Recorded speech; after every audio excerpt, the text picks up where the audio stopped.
Pour distraire cash. Pour le gars, misa mutumo, boazan obédience politique, mo bo caché. On l'appelle vice-président de l'Assemblée nationale. Bolongo la biso ndego Jean-Marc Aboun maître nageur. C'est-à-dire, non mais il faut qu'on se le dise ndego Sopira.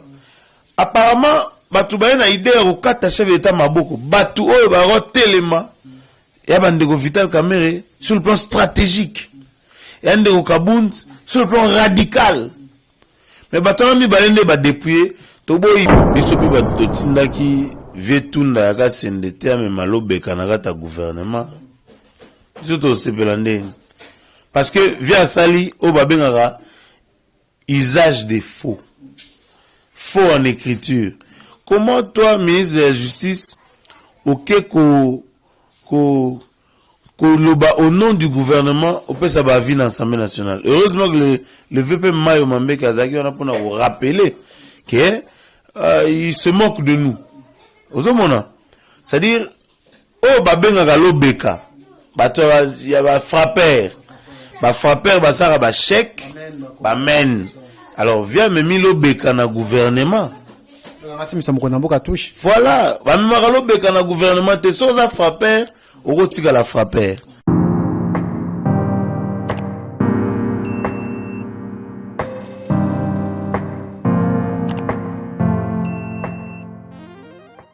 Ah oui, merci na bande connaisse bo mesana kota la émission ya Yannick Stopira sur tindika émission pe sarabino ba info et pe saraba détail il a sarabino nyonso to le kaka mboka na biso babi awa ne place bazwaka ba information na ba précision na ba détail a to betaka masola balabala te masola libanda te masolo vraiment ya solo lelo to solo là c'est actualité na mwana mboka oaza acteur politique oaza lipe 4 na kata cash na kata INC ndeko alema diloza juriste to beta masole tali mutu na kata seni to ki déjà que lobby za ya ko inda lobby bandeko bele ba ko telema marche za mais to soana est-ce que choix ya ko sar malona pourquoi eza ko bangisa cash eza ko bangisa la muka poto moni ke la muka na cash ba komi même langage mais côté FC ça za ko appuyer que non mona mbuka ko sar malonda abimande président ya seni est-ce que za choix moko ya bien est-ce que choix na ba ko rekreta kan jote avant to kotna ba détail ya émission na biso na PC merci na bande oyo ba soutenir ki nga pendant période on a zaki na vraiment période moko ya pasi ya matanga bazaki ko assister nga merci à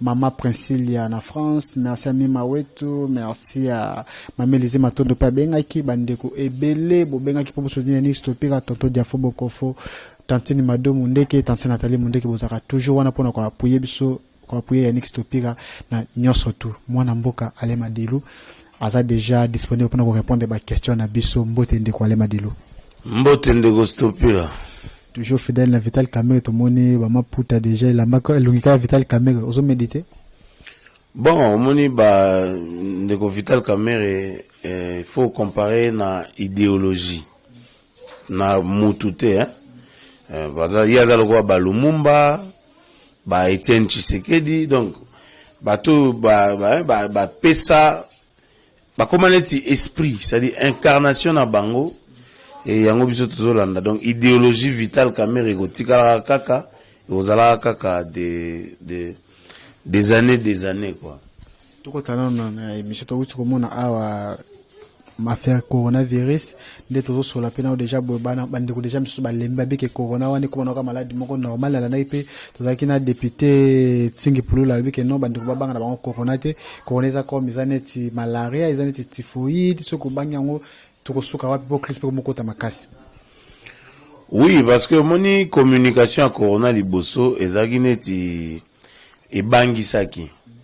Or, il faut retenir une chose, docteur Mouyembe Alobaki, ils ont un malade ou babika na mai. Donc, placebo peut ebiki saka.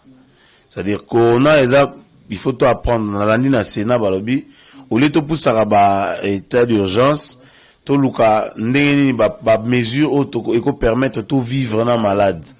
C'est-à-dire, le gouvernement a proposé ba mesure qui permettre biso tout vivre na malade parce que placebo pe bikisa moi mutu musako za bonbon mais soit pas médecin abisi bikisa mutu pasi et fait placebo eko bikisa donc corona eza malade neti ba malade nyonso to moni ba kisi zo soigner ngo eza ba kisi oyo et soigner mingi ba malaria na mboka na biso donc possibilité ya ko vivre nango ezali ya moni pa na biso ça ba dégâts ebelete pour biso za immuniser to koli na malaria bangungi et tout ça Donc le gars na pratiquement ba même symptôme. Ndenge docteur Muyembe alobaki ke misu babika na mai. Donc je pense qu'ils a vraiment ndenge ba présenter ki bisoté malade yango to yebi ke mundele so kazi malaria kuna kia ubika te. Biso wa to résistera nango. Donc c'est vraiment quelque chose to voir nango et pour te permettre quand même économie na biso et paiement bien quoi. Mpe bande bondola la makambo ya COVID-19 ba médecin ba tomboki ki bazo futa mate to ki marche za bazo tomboka par rapport à ça tant ba sali moulai bo gouvernement le ko futa bango te moko lo banini par rapport ya makambo. Bon toujours na mona question moko député moko posaki na ministre de la santé. Il y a des montants qui tambola. Docteur Muyemba bi azoika 1 million. Bon, il faut vraiment tout mais comme on a clair hein, parce que déjà bambongo soke bimi bato ba futa mate quand même ba oza ba risque parce que netinga na minute on a attente nanga aza na corona aza corps médical il na niveau ba mbila donc bato baza exposé na ba malade donc il faudrait quand même baluka ko meka kolandela bango un bon père de famille. Et je pense que pour sauver le ministère de la Santé à Robima Grand. Mais par rapport à Bambon et côté ministère de la Santé, dans les critères que non, bande comme son assemblée, bas député, bas qu'on pour la ministre de la Santé, que non, il faut qu'on interpelle le ministre de la Santé pour ma bébé Bambon et côté moi vérité c'est Bambon et côté gagner pour la corona. Oui, maintenant il y a une question les avez adressé à la ministre de la Santé, je pense que à répondre. Au moins il faut qu'on a un monde mogoza que bah tous les mots questions a une réponse à satisfaire et non comment bah chantage yanzela bah à répondre je pense à éclairer opinion comprendre de quoi il s'agit bah grève voilà et pour nanini donc je pense qu'il y a une réponse nyoso et ça va nous permettre de voir clair sur la situation il y a COVID-19. Si quoi tozonga masole tali choix ya seni pour ça qu'on crée mbutu ba marche ça ebele bando baza ko préparer ba marche to ki que non la muka na cache ba komi na même langage to ki que non lobby IDPS ba okita déjà na terrain to ki pe que la muka ngaka kita samedi mais a poussi yango le 19 ndeko ale madueta que acteur politique choix ya Rosa Malonda na seni eza ko bangi sauter. Bon au moni lelo il faut pas totika peuple na ignorance. Biso ba jeune tozo vanda mais au mona ndeko moko za député provincial, député national, sénateur a comme mandataire. Au mona mutu moko kazongaka. Biso ba jeune tozo kende wapi. Ngana osepela na choix ndeko Rosa Malonda, eza avis à parti politique nangate, eza avis nanga en tant que jeune. Le président de la République a prôné l'expertise à la tête des institutions. Ndeko wana Rosa Malonda azana expérience avérée. Dire que abimeli na plan FCC, ils ont des beaux la biso marketing ya FCC. Ils ont des beaux ngabo sa de FCC a ozalaka makasiti na fin du monde. Or ndeko Rosa Malonda azana FCC zalaka na ndeko nanga. Mais Rosa Malonda aloba vérité ya ba urne.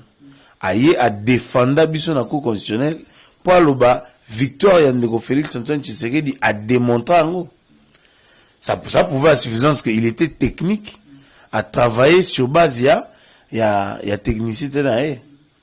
Alors moi je pense que il fallait qu'il y ait des préalables avant que ba confession religieuse on a proposer ba candidat. La confession religieuse va proposer un candidat. Il y a au nombre de 23. Il 17, il y a 6. Bon, c'est un débat que moi je n'apprécie pas. Au hasard, tribu, moi, qu'on a chef d'État, la présidence unité, c'est un débat de bas étage.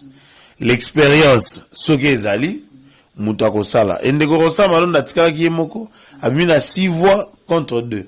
Donc, ça, c'est le jeu démocratique qui a permis. Mais place Mabé Zali, ils ont dit entérinement ya mbangu au Bassali dans l'Assemblée nationale. Place Sonande, il fallait l'Assemblée nationale créer consensus, parce que le plus important, c'est que Ndeko Rosa a une expérience. Botier expérience mais ça vous débattez sur l'expérience qu'il a.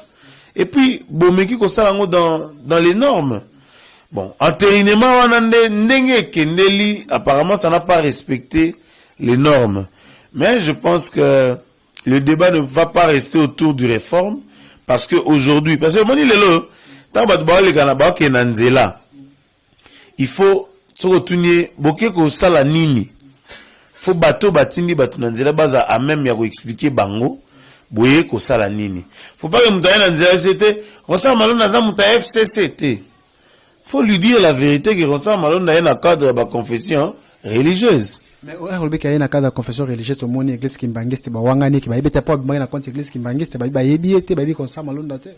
Bon, au moni ngai je sais pas ce qui se passe là-bas mais tant au Basaraki il y avait des gens au ba représentants de l'église bandimaki so il va proposer ba candidat c'est que bandimaki. Moi, je suis pas en train de parler de la personne de Ronsard Malonda, non. Je parle aussi de la géopolitique. Les loyaux, géopolitique, Congo central et réclamant que ba gérate. So ba pesi Congo central, CENI est géré. Je pense que ça pourra, peut-être que, ça va, 8 ans, babi que Papa Kassavubu, Euro national, Mboule Beta Lansingini. Oui, Mboule Beti, peuple Nekongo a sepeli. Donc, quelque part, bango va proposer ba candidat to mo ba candidat mususu o ba proposer na catholique avec candidat mo ya Ndeko Moïse Katumbi donc quelque part on dirait ça biso de cash to subissera ba distraction que non boire au ça c'est mon avis hein c'est-à-dire boire au distraire cash pour vous créer les projets procès à 100 jours pour distraire cash pour le gabo misa mutumo boazana obédience politique mo bo caché on appelle vice-président Assemblée nationale. Bolongo la biso ndeko Jean-Marc Aboun maître nageur. C'est-à-dire non mais il faut qu'on se le dise ndeko Sopira. Apparemment batu ba na idée au kata chef d'état maboko batu oyo ba rotelema ya bandeko Vital Kamerhe sur le plan stratégique. Ya ndeko Kabound sur le plan radical. Mais batu mi balende ba dépouiller Tobo biso cash tobi bon, je parle avec beaucoup de réserve. Tobo distraction. Oezake biso tozala lobby ba perdant. Lelo programme à 100 jours comme maneti programme à miibi. Poza na ba volonté à batunde ba salango. Ba miso on des programmes ya batumo boye ba escroc. Programme mo boye ki po balia ka batumbongo. Oh c'est pas le cas. So totali ba ponyo suza érigé na mboka. So totali ba bac onyo so ba na mboka. So totali ba gratuité enseignement. Lelo ba programme alimentaire et koti ba bloc aux intérieur en mboka au gouvernement zoteka. Ba qui si est consort. Donc programme à 100 jours eza makambu ebele. Mais ba bimi se libiso on a mis so batondire programme mo boye za cop mo boye à l'arte.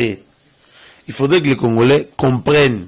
Alors biso tolobi netinga à mon humble avis soki bozo boya eloko il faut proposer alternative. Tolingi oyo te, tolingi oyo.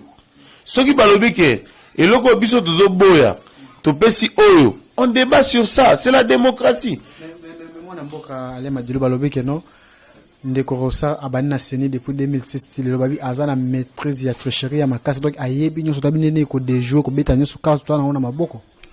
Bon, moni babanga mbula na mupepete. Hein? Koza mutaka na maîtrise la tricherie eza muto a maîtrise outil wana. Yana lobi so bozo proposer le faut vous proposer alternative, c'est-à-dire vous proposer boboyi vous proposer alternative nango. On peut pas aujourd'hui toi mboué peuple. Toboyi Ronsard Malonda. Bon, qu'est-ce que vous proposez en retour? Biso le retour éviter ça que mboke ko ya na kaoté. To yande na proposition Ronsard Malonda bobe a maîtriser tricherie. OK. To luka muto pas expert. To débattre autour de comment te bloquer ce qu'a mis ça la tricherie. Nous sommes dans un jeu démocratique. C'est-à-dire ndeko Ronsard Malonda a défendu biso na cour constitutionnelle on a prouvé noir sur blanc que la vérité des urnes était Félix Tshisekedi. Bah tu y a l'autre côté Bazaki vraiment argumenté, il a reprouvé le contraire. Donc quant à moi, je pense que Azaki ndeko nanga Azaki o ndeko lobaka ke ndeko FCC mais ndeko Shadrack Alekate ndeko Shadrack Abima troisième na ba élection seulement parce que ba lobakité vérité décision de Félix Tshisekedi. Donc il faut pas tomber ma débat morobo peuple azoye ba mutu na makolote azoye ba sorti na ngote. Je suis contre que entérinement ça la mbangu. Je suis contre cette accointance, mais je suis pour une élection de la jeunesse. Je suis pour les choix de l'expérience et je suis pour qu'il y ait une alternative Soki Toboyi Ronsard Malonda. Vous comprenez? Donc Soki Toboyi Ronsard Malonda, faut te proposer alternative. Il faut pas Toboya pona koboya, tobika ke Toboyi Ronsard Malonda, non. Vous comprenez? Mais par rapport au choix ya Ronsard Malonda na niveau combien est-ce que Mkozambo est capable de retirer comment on va bander ce procès ma maison normal et banda zéro? Bon, au moni Mkozambo comme il y a un bon fonctionnement de l'institution, dans le moment où ceux qui basengi peut-être réforme à wana nyose kweyaka. C'est-à-dire réforme nyose kwey, on va bander la maman à zéro. Mais ceux qui va procéder à Mkozambo peut-être à cause de l'arbitre pour que atterrir, toi atterrir en douceur. Peut-être moi 2-3 préalables mon bobako bongisa pour que tout évolue. Le pays ne doit pas s'arrêter pour des hommes. Le pays doit continuer, le pays doit marcher. Donc je ne pense pas que les lots, tout va s'attarder autour, il y a ba combat batou et au gros mané d'acharnement à bisu à pour ça 100 jours. Parce que balinga qui vital caméra et mutu nae ne ba créer le mot boyza na ngona sans thème ba tchango ba wana pour balinga mutu caméra. Le procès sans juste que mon réaction à bino bandego ya INC bo sepela ke bo moni ke ba déconnecter ministre de justice na conseil des ministres ba bi ke fa démissionnement belé bo sepela bo bi ke non justice mo condamné ça ki yango ibandé déjà. Est-ce que c'est normal? Bon, biso pe ba totinda ki vetunda ka sendete me malobe kanaka ta gouvernement. Biso to sepela ndé.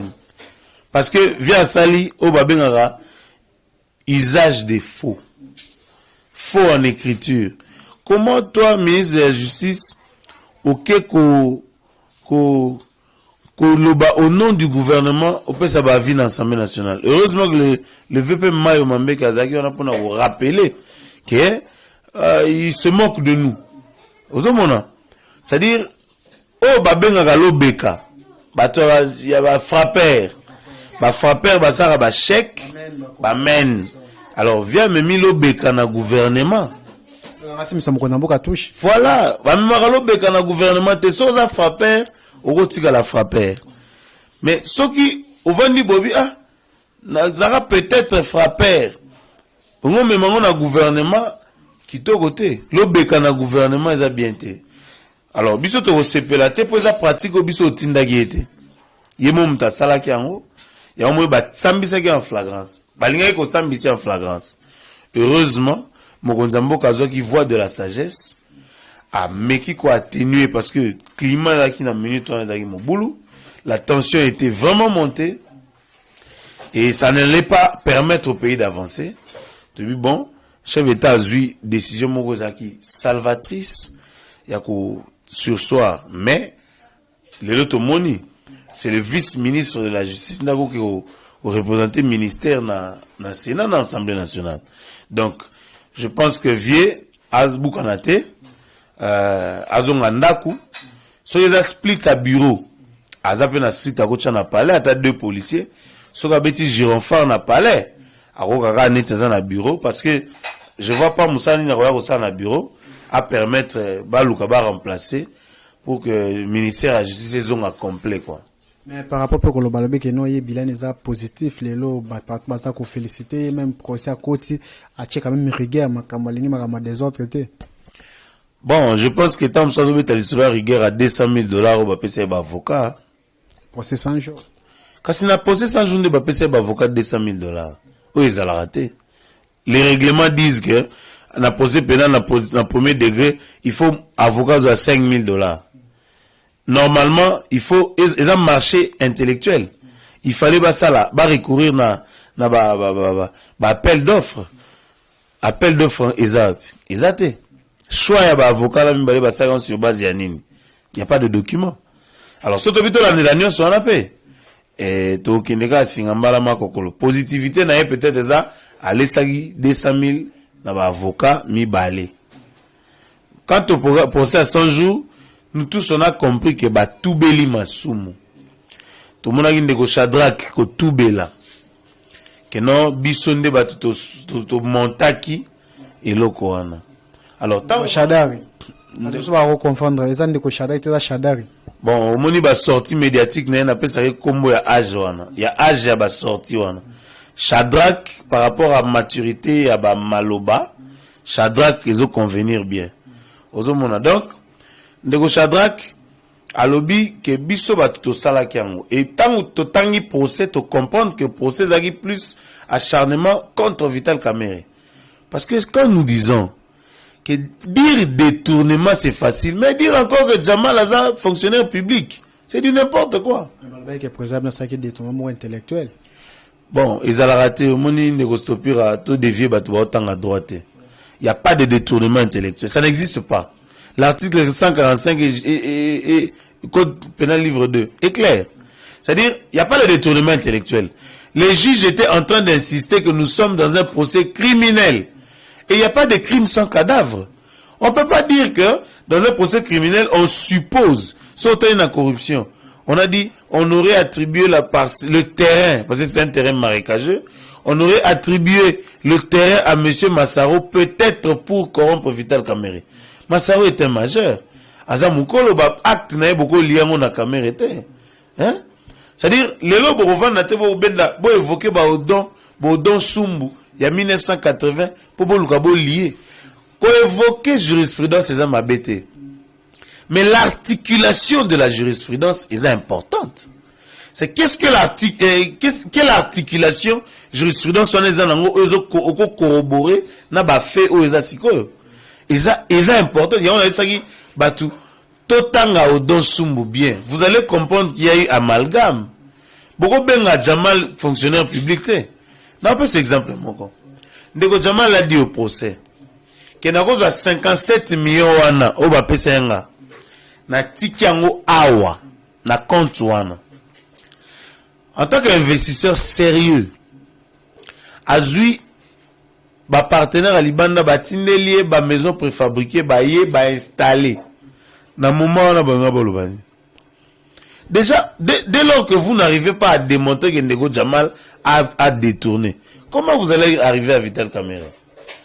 Déjà Vital Kamerhe, vous ne savez pas le lier à Jamal, vous prétendez que le terrain qu'aurait bénéficié Massaro n'est pas un terrain marécageux.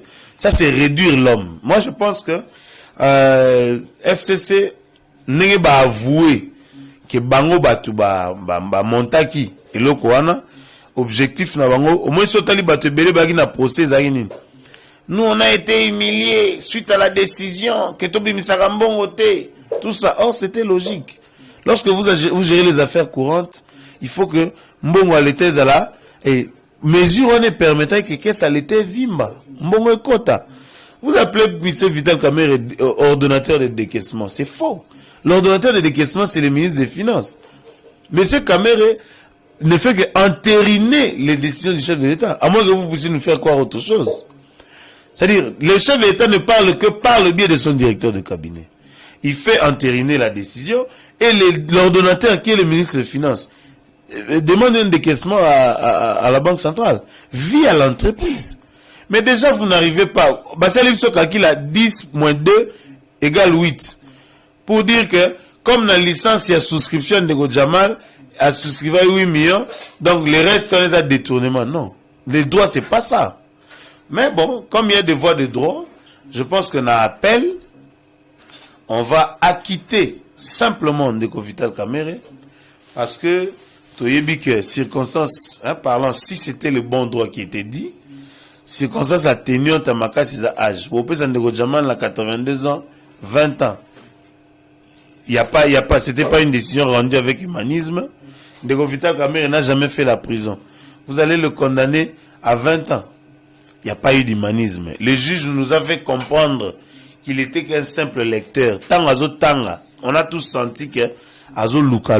Eze loko nga na salité. Ba papier ba pesi nga na tanga. Azo tala. Et dans le futur, il va dire, il va rebondir sur ces comportements-là. Bon, raté que ngai kutu na bunga ba papier zara na ba pesanga. Nde to yebi que juge sera rendre verdict. Azara na sera vandi AF ça va parti, vous devez interjecter appel et ainsi de suite. Mais tout le monde a juge à télé maman accueilli. On est à pressé. Est-ce que le président n'a pas côté c'est déjà appel les a déjà en cours des années. Oui, appel les Kotaki, yango moni toujours continuer ko réunir ba éléments chance nzamba salibiso. Bato batubeli masumu hein toyebi ke bato ba ataka Vital Kamerhe mingi basuka na lilita bato batubeli masumu bali et permettre biso encore plus d'avantages de comprendre et bato ba révéler biso $200,000 ya ba avocat ba permettre biso de l'avantage de comprendre combien ezaki mbongo etambolaki pour nakolia yemo babaki. Vous pensez bouffer du Kamerhe? Kamerhe qui makila bololo. Hein? Ya moni toi qui n'est pas par rapport à ministre de la Justice, est-ce que ceux qui ont démissionné le gouvernement ou quoi ou bien est-ce que vous avez moins déséquilibre pour le gouvernement? Alanan. Ça fait ce premier ministre. Le premier ministre, c'est celui qui engage le gouvernement. Quand un ministre se comporte pas bien vis-à-vis du gouvernement, bah quand l'ongolais va changer, il a problème. En fait, c'est quand le premier ministre tombe, c'est le gouvernement qui tombe. Il y a un moment où on appelle ça gouvernement Ilon Kamba, gouvernement Matata. Donc on appelle ça combat gouvernement et premier ministre. Donc, quant au vice-ministre, ministre, ils font partie du gouvernement. Ça va se comporter bien. À quoi qu'il ne va pas remplacer Moussoussian, via la souple. Le local a déjà vice-ministre Azali, Azana Kitus, ou Bapessi na premier ministre, via Zongara Palais, Acha Slitz na Palais, Gironfa Robeton na Lopango, avant parce que au moni, Balia la caméra est bon côté. Mais moi, Namboka, Alema Dilou, état que juriste, état de trucs qui n'est pas tout le monde, de commission de critiquer tout le monde, président de l'Assemblée nationale, état de juge, Tori Koton de Francine Mouyam, avec état de trucs comme transformé par état de Wewa. Bon, moni est à Kobanga, Kobanga, pour ça 100 jours, tellement, bah, montage en bien été, et zongeli bango, engeli a bango. Alors Kobanga, on a mon avis, loi sakata mina kwebimi. Ouais, pour te contrôler le magistrat. Parce que la peur a changé de camp. Aujourd'hui, le 100 jours nous a fait comprendre que les innocents, baza, montage et pas, il y a baninga ou pour voir le couler baninga ou. Labo est salami. Mais ce que tant que labo est beti, nandiba. Nandiba, ça veut dire, labo est beti, libanda. Il y a les zongi sikoyo. Il y a des bois dans les vies d'Azonga Abo. Tant que Zozonga Sobat va comprendre, Zozonga la zone est longue. Kobanga wana. Dire wewa, il faut pas s'aimer la discrimination. Bandego wewa, na UNC toana ba wewa, na IDPS ba wewa bali, na PPRD ba na ba wewa, baza bandego na biso, il faut pas to kenet na moi discrimination moko boye, parce que tozo banga. Non. Je pense que ndeko wana zotanga baza, baza supposé que za ba homme d'état. La déclaration Moussoussou est à propriété, que ça la discrimination. Il y a Batumoko, qu'on peut s'avantage dans Batumoussou, je suis pas pour, et je souhaiterais pas que tout crée Namboka et Kenenet Indengwana. Na PPRD, Baolobanin, qui va discriminer Bisso. Donc je pense pas que c'est un bon discours au Tokolanda. Et la peur a changé de camp au Yebi, mais le coup, ils ont Babiloko, ils ont Mboka Nefouezwa, va répondre à la justice. Justice a récupérer biloko eza dû à population quoi. Mwana mboka lema dit to komina suka entretien na biso monde de la femme de bazo talo partout na ba province na apina Kinshasa bazo landa diaspora ko to kolobate. En tout cas ngana obeta mbela lelo biso ba jeune to community kozala exploiter te. Au mon avis moi za 3 fois député, une fois sénateur a commis mandataire. Mais biso ba jeune ka ko te to mana balabala ba ebisaka biso to bima pona nini.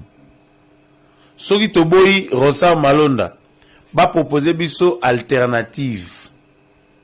To tambola na bilongi ya batu te. To tambola na ba expérience ya batu na ba institution na ba norme. C'est-à-dire ba manipuler biso lisusu mingi te. Au moins batu bakiti na balabala botu na bango bokiti po anini. O ba yebisi biso ke konsa malonda azande kwa Kabila. O abala leki soki ya nani. Ça c'est pas l'argument. L'argument est que to yeba eza tozobo ya po nanini ba vraie raison. So ba laxi so ba vraie raison, ba proposer une alternative mususu to débattre autour d'une table. C'est ça le jeu démocratique. Moi je crie ici parce que je ne veux pas que la jeunesse puisse se servir de tremplin à tout moment que ba grand ba mikolo ba lingi ba mata pour ba zo bénéfice moko boye. Donc là je lance un message de paix. Il y a des jeux démocratiques où il faut contrer Batou. Ils ont conviction de ça au Vandi, aux hommes minoritaires, au changer, voire à majorité. C'est la possibilité. Donc, tout construire Mboka, on a besoin de contacter Bisso pour que tout bakisa ou Ezangi, on a plus 243, 81, 20, 100 et puis 24, plus 243, 81, 20, 100 et puis 24, tout construire ensemble le pays pour que Makambo qui est liboso jeunesse ou to sengaki ils ont place, tous ont réellement place dans ba institution. Fait qui sombe, merci à Papi Kelly, merci à Mamé Lisé Matondo Bandeko tout botala kabiso na kata tindika. Bo s'abonner toujours na chaîne Abiso Malasi Matoro Betara Masolom Setalimboka. Na tike bino botika la malamu. Ciao.